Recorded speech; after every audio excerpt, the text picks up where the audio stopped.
programa Encontros de hoje é especial. Nós vamos até Jundiaí, a 60 quilômetros da cidade de São Paulo, conversar com João Destro, fundador do Destro Macro Atacado, um dos maiores grupos empresariais do setor atacadista distribuidor no país, que atua em diversos estados brasileiros. A empresa dele está comemorando 50 anos e nós vamos até lá saber dos planos, como é que foi a trajetória dele e quais são os desafios para os próximos anos. Venha com a gente!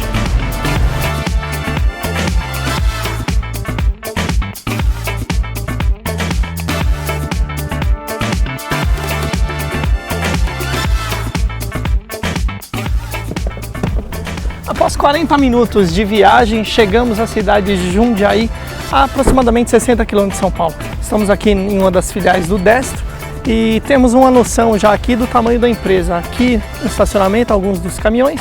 E vamos agora encontrar o seu João Destro para batermos um bate-papo e conversarmos sobre os planos da empresa, os 50 anos da companhia e saber como é que está um pouquinho do mercado.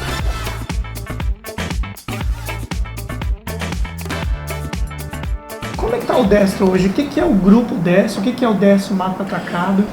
Quantos estados vocês atingem? Quantos pontos de venda? O Destro Macro Atacado é uma empresa familiar, né? Nós somos uma família, né? O João Destro, o Emerson Destro, a Rejane e o João Carlos Destro. E temos aí uma equipe já que passa dos 3.000 colaboradores. Nós temos uma atuação basicamente mais intensa na região sul do Brasil, mas atendemos também outras regiões. Fazemos o atacado distribuidor. Temos 3 unidades fortes, ou 4, né? Foz do Iguaçu, Cascavel, Curitiba e Jundiaí. Proximamente pretendemos inaugurar um home center aqui na região de Campinas, aqui na cidade de Campinas. Esse ano ainda? Ah, com certeza. Uhum. Na verdade houve uma pequena retração em função de um sinistro que nós tivemos no final de 2010, né? Tivemos aí uma perda muito grande, que foi o incêndio da nossa unidade aqui de Jundiaí. Mas, como o Fênix ressurgiu das cinzas, o Destro reconstruiu rapidamente e em um ano estava tudo de pé, tudo funcionando novamente aqui em Jundiaí. E hoje a gente pode se orgulhar desse trabalho, desse trabalho que a gente vem fazendo. O Brasil inteiro, os nossos fornecedores confiaram e confiam na empresa e nós temos essa certeza porque os negócios vão bem. Então é preciso que nós tenhamos também esse reconhecimento, né? O senhor começou vendendo arame farpado, é isso? É uma história interessante. Isso foi lá nos idos com 16 anos, 17 anos. Como é que foi? 1964, por exemplo. A gente estava começando, tinha aquela bodeguita lá de 100 metros quadrados, prateleiras, né, com os preços lá, com aquelas etiquetas. Era no Isso tempo em Cascavel? Cascavel. Era no tempo da SUNAB ainda, Superintendência Nacional do Abastecimento. Eles vinham os fiscais da SUNAB lá para ver se os preços estavam marcados em números de 3 centímetros, aquela coisa toda. Aí algum produto tinha caído a etiqueta, o fiscal chegava e já multava, aquela coisa toda. Mas nesse tempo a gente fazia comércio de varejo. E a nossa região era virgem, lá se colhia erva mate e se derrubava pinheiro, serrava pinheiro para fazer tábua, né, madeira, exportação, mercado interno. Brasília foi construída com pinheiro do Paraná, da nossa região de Cascavel. E nessa ocasião, então a gente tinha lá o começo do nosso negócio. E foi nessa época aí, 64, 65, que a gente, por uma encomenda de um cliente, a gente era uma lojinha de varejo, como tantas outras aqui hoje, né? Um armazém de secos e molhados. Um armazém de secos e molhados, vendia Irmãos Destro e companhia. Aí, um belo dia chegou um cliente e queria 250 rolos de arame, queria um caminhão de arame farpado.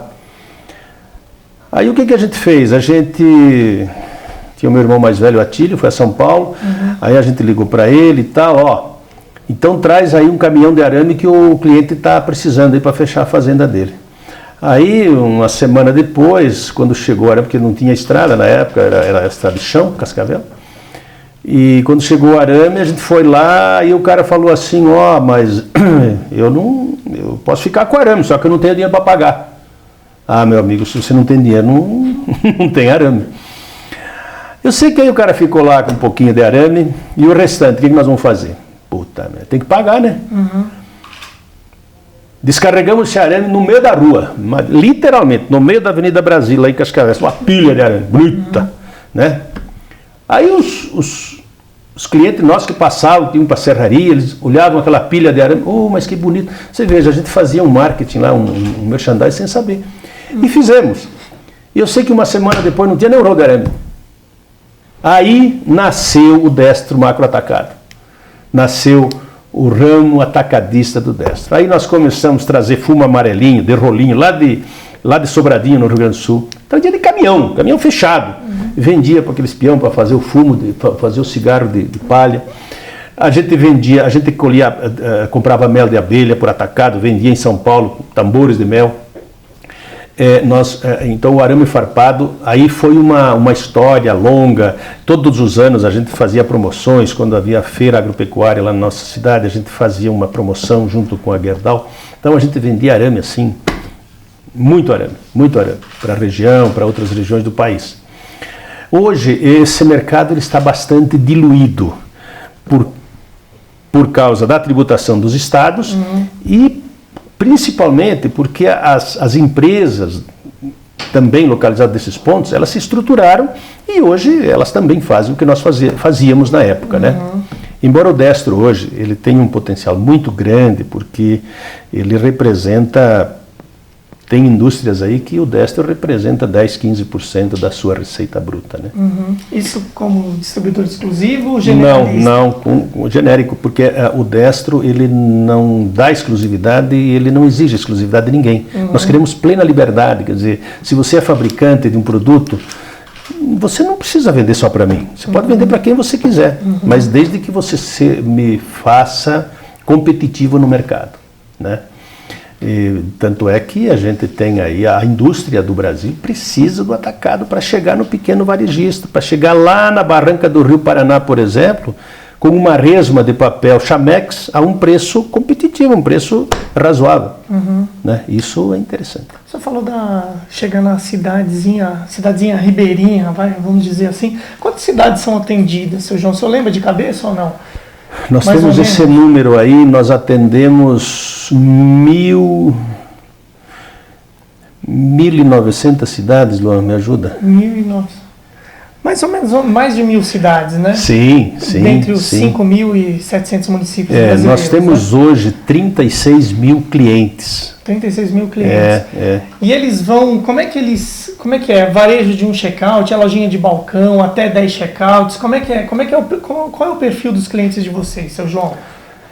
Mais ou menos. São redes, são médios, são empresas já? Não, a grande maioria é o pequeno varejista, de 4 check-outs para menos. 4 check-outs. Lojinha de 200 metros quadrados, mais ou menos, 250 até 500 metros?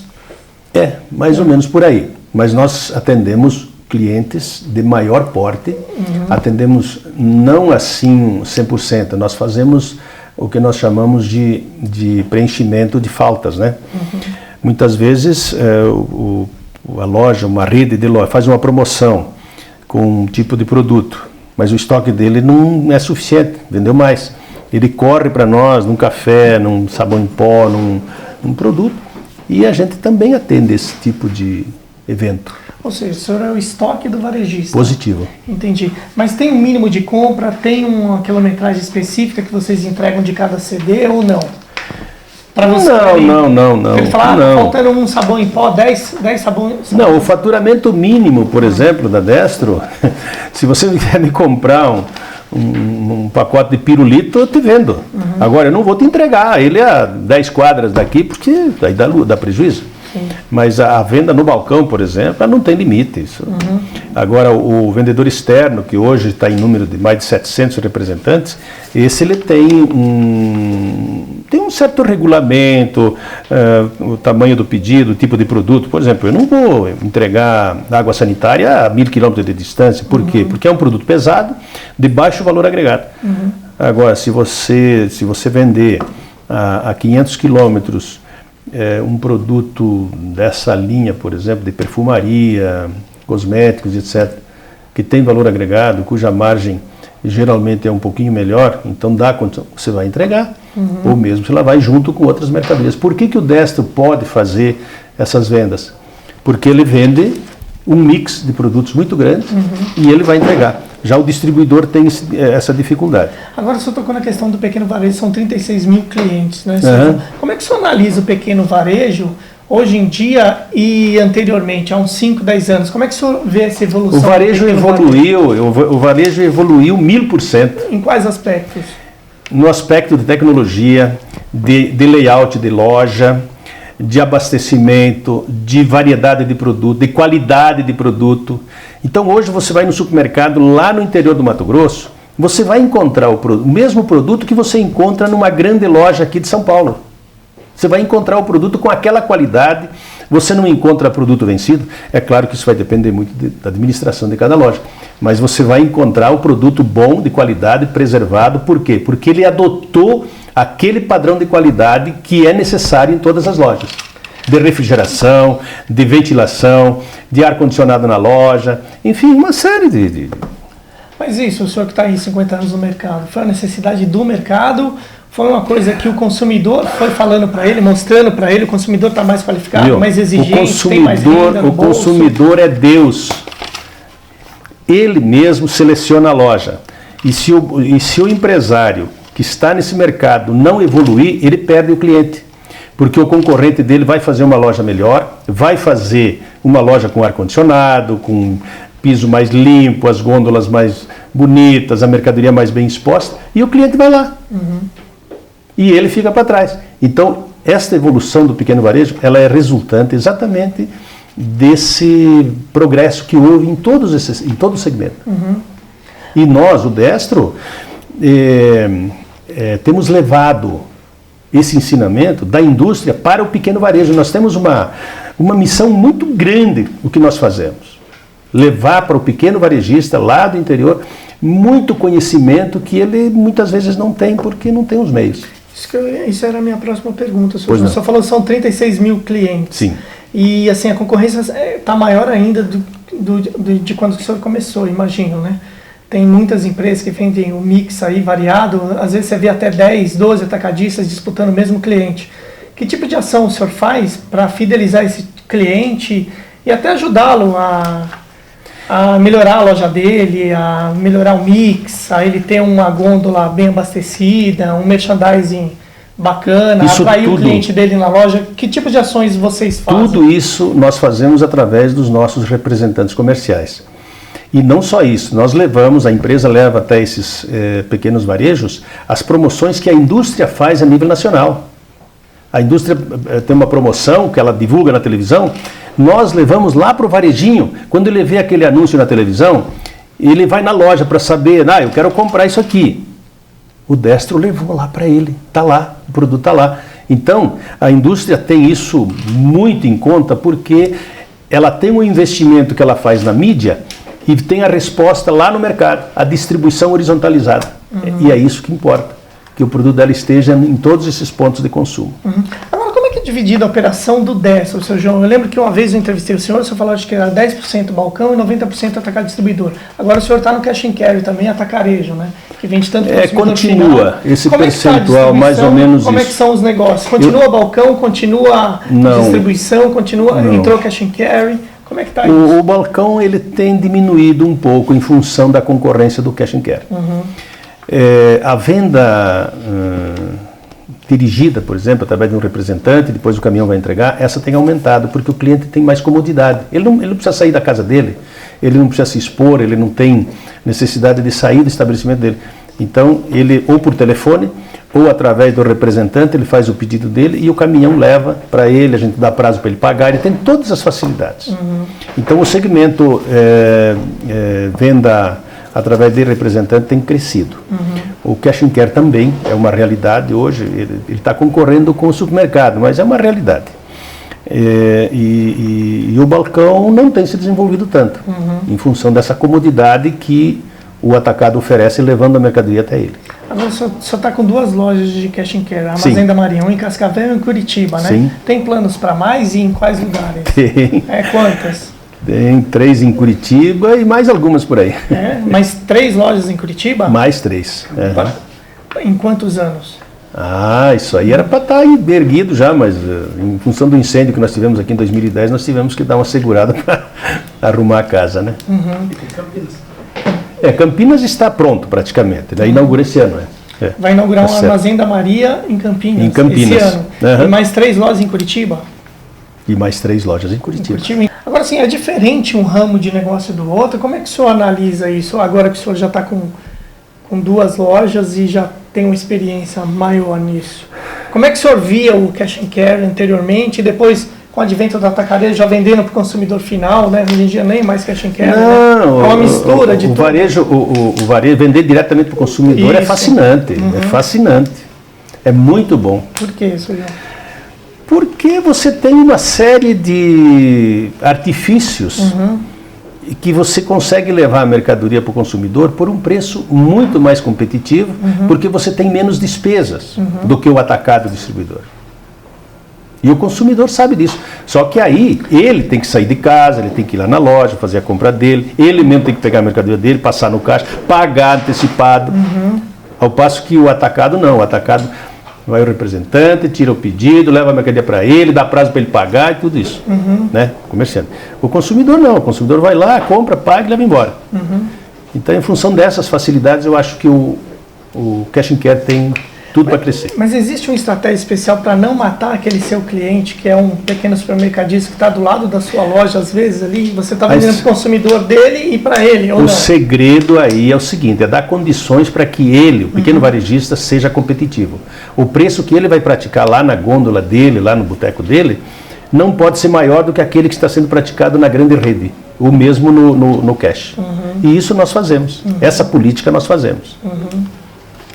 E a capacitação do representante comercial, seu João? Diariamente é feito. Que está crescendo bastante a venda através do representante comercial. Por quê?